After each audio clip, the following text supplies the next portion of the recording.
माननीय सदस्य श्री असादुद्दीन ओवैसी जी।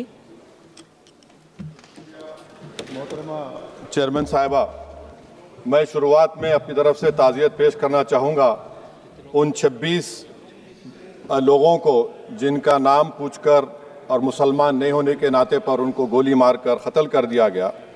मैं ताज़ियत पेश करना चाहूँगा मौलाना इकबाल को, जो पूंछ के मदरसुल ज़ियाउल उलूम के मुदर्रिस थे, उस 5 साला लड़की मरियम को जिसको पाकिस्तान की शेलिंग में उसका पेट फट गया।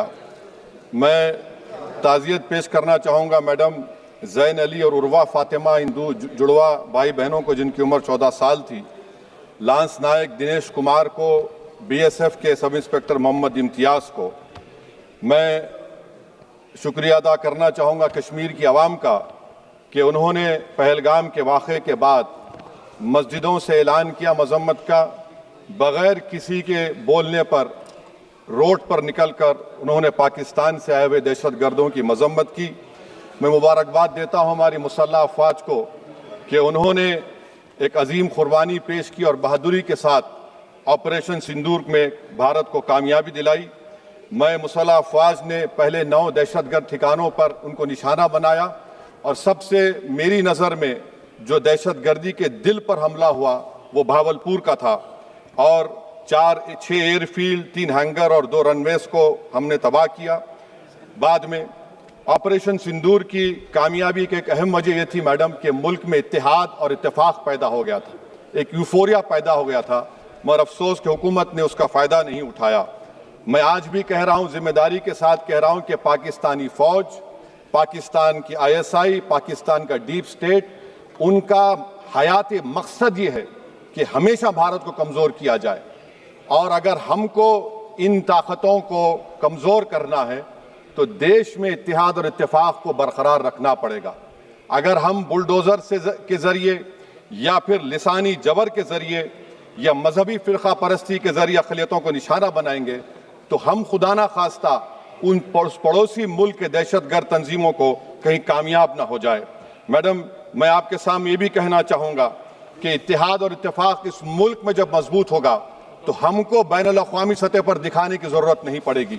मैं आपकी तरफ से हुकूमत से चंद सवालात करना चाहूँगा कि वज़ीर आज़म ने कहा कि खून और पानी एक साथ नहीं बह सकते, आतंकवाद और बातचीत एक साथ नहीं हो सकती।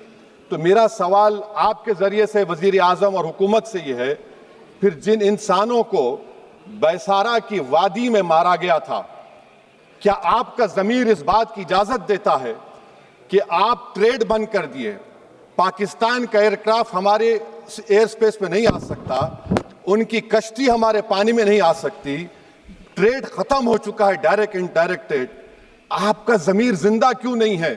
किस सूरत से आप पाकिस्तान से क्रिकेट मैच खेलेंगे जब हम पानी नहीं दे रहे हैं? 80% पानी पाकिस्तान का हम रोक रहे हैं, ये कहकर के पानी और खून नहीं बहेगा, आप क्रिकेट मैच खेलेंगे? मैडम, मेरा ज़मीर तो गवारा नहीं करता कि मैं उस मैच को देखूंगा। क्या इस हुकूमत में इतनी हिम्मत है कि उन 25 मरने वालों को फोन करके कहे कि देखो हमने ऑपरेशन सिंदूर में बदला ले लिया, अब तुम पाकिस्तान का मैच देखो?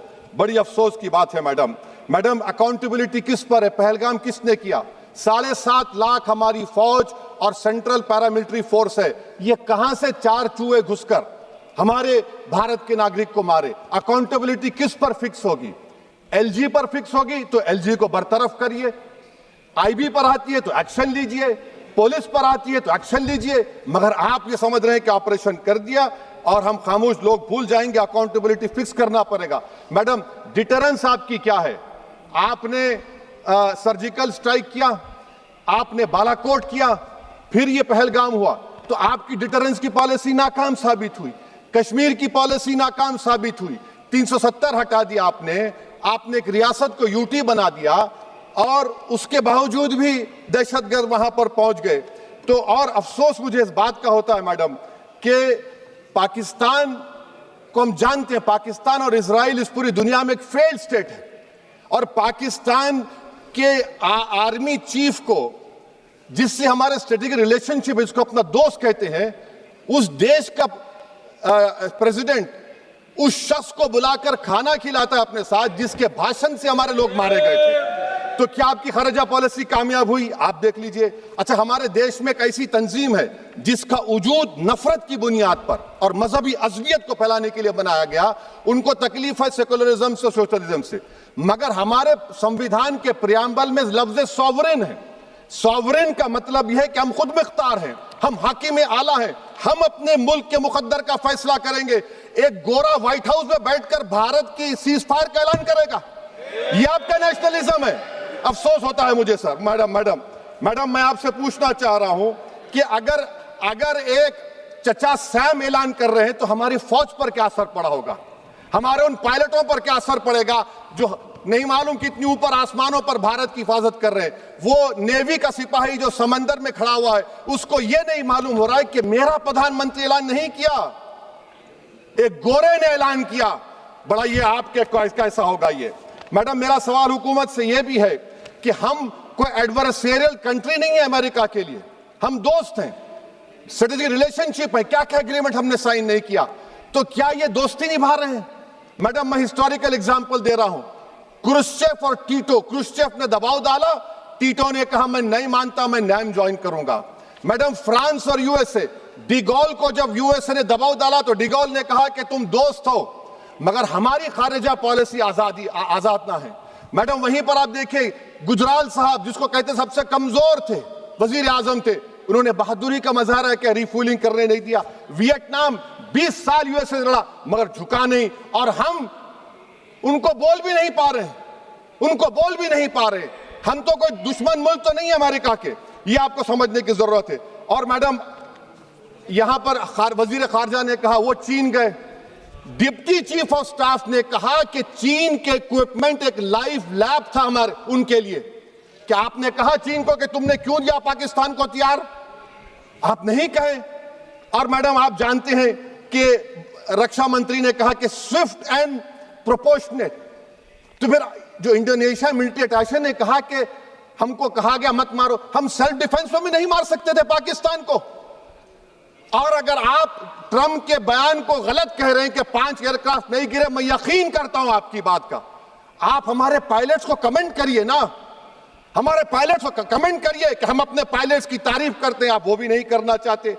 मैं हुकूमत से जानना चाहता हूं मैडम कि क्या फ्रांस ने हमको सोर्स कोड नहीं दिया जिसकी वजह से हमारे एयरक्राफ्ट को क्या नुकसान हुआ? अब मुस्तकबिल में आप हथियार खरीदेंगे तो क्या आप सोर्स कोड हासिल करेंगे? और मैडम मैं आपको बताना चाह रहा हूं, मेरे सवाल का जवाब हुकूमत दे, हमारे पास सैंक्शन जो स्क्वाड्रन है 42 है, 60 साल के बाद सिर्फ 29 काम कर रहे हैं। पाकिस्तान के पास 25 हैं, चीन के पास 50 से ज्यादा हैं। 11 साल से आप सरकार में हैं, सबमरीन नहीं है, थर्ड एयरक्राफ्ट कैरियर कहां पर है आप बताइए। और मैडम FATF में लाना पड़ेगा आपको। अगर आप विश्व गुरु हैं तो हम आपको चैलेंज कर रहे हैं, आप G7 के कंट्रीज को, GCC को और चचा सैम को राजी कराइए कि पाकिस्तान को, मैडम खत्म कर रहा हूं, FATF में दोबारा लाया जाए। मैडम ऑल पार्टी मीटिंग हुई, देखिए कितना कॉन्ट्रडिक्शन है केंद्र सरकार में और स्टेट सरकार में। ऑल पार्टी मीटिंग में मैं था, केंद्र सरकार ने कहा कि नहीं, बैसारन मिडोस पर तो कोई जा ही नहीं सकता, जून से पहले इजाजत लेना पड़ेगा। बाद में हमको मालूम हुआ कि साल भर खुला रहता मिडोस सिवाय बारिश और स्नो के। ये कॉन्ट्रडिक्शन है केंद्र सरकार में। वहां पे मैं हुकूमत से मुतालबा करता हूं मैडम आपके जरिए से कि कौमी सिक्योरिटी को, नेशनल सिक्योरिटी को, खारिजा पॉलिसी को, फॉरेन पॉलिसी को राजनीति का मुद्दा मत बनाइए, राजनीति का मुद्दा मत बनाइए। ये हमारे मुल्क में मुफाद होगा, हमारे मुल्क के इत्तेहाद और एकजुटती को आप एक वोट का जरिया मत बनाइए। और मैं एक आखिरी बात पूछ रहा हूं मैडम, क्या चीन ने हमसे कहा था कि सीज फायर कर लो?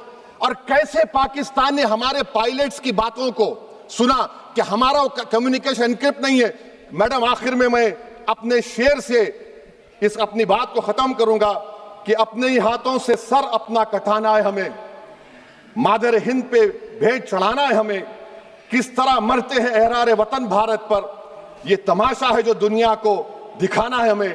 ये मैं भारत की उस बहादुर फौज के नाम पे करता हूं, मुसल्ह फौज के नाम पे करता हूं। ये शेर कहने वाला कोई बीजेपी का नहीं था, ये शेर कहने वाले का नाम शेर था, शहीद अशफाकुल्लाह। मैं फिर से हुकूमत से कह रहा हूं, पाकिस्तान टेररिज्म करेगा, आप तैयार हो जाइए। आप चीन से मोहब्बत, कितना इम्बैलेंस हुआ ट्रेड का, कितना इम्बैलेंस हो रहा है चीन से। अच्छा, जब गलवान हुआ उस वक्त भी ट्रंप ने कहा था कि मैं बात करूंगा, हमने कहा नहीं बात करेंगे, जरूरत नहीं है। आज ट्रंप हमारे से पहले बोलता है।